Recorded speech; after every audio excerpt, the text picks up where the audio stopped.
Let us start with a new section, Overview of Cryptography. In this video, I am going to give you a general overview and introduction to what is cryptography.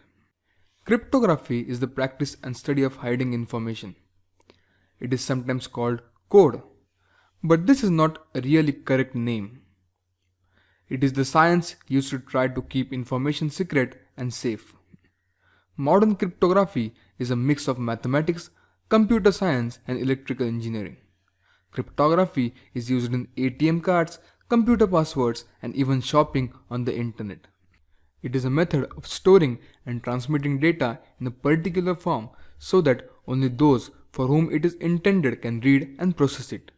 Cryptography not only protects data from theft or alteration but can also be used for user authentication. This process is called as encryption and has been used for centuries to prevent handwritten messages from being read by unintended recipients. Today, cryptography is used to protect digital data. It is a division of computer science that focuses on transforming data into formats that cannot be recognized by unauthorized users. An example of basic cryptography is an encrypted message in which letters are replaced with other characters. To decode the encrypted contents, you would need a grid of tables.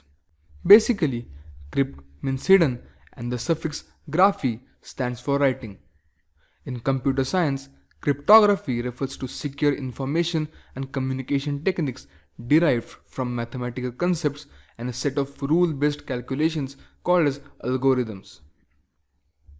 These deterministic algorithms are used for cryptographic key generation, digital signing, verification to protect data privacy, web browsing on internet, and confidential communications such as credit card transactions and email.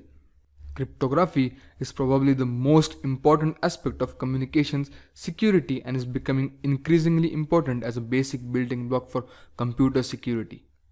Modern cryptography concerns itself with the four objectives: confidentiality, integrity, non-repudiation, and authentication.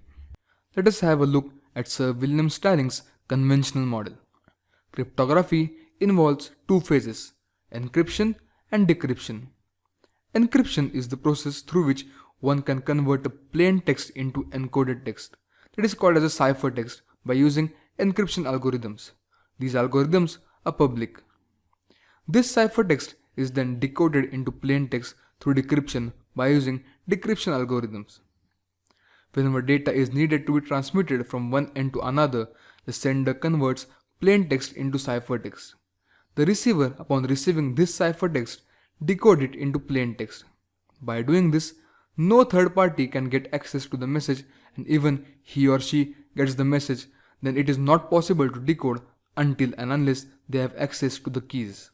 In this whole process of encoding and decoding, both the party uses either same or different keys in their algorithms. Well, here's the simplest way to understand cryptography.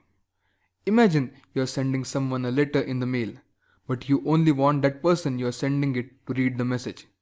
Maybe you are sending something private and you won't make too sure that no one looks inside the message.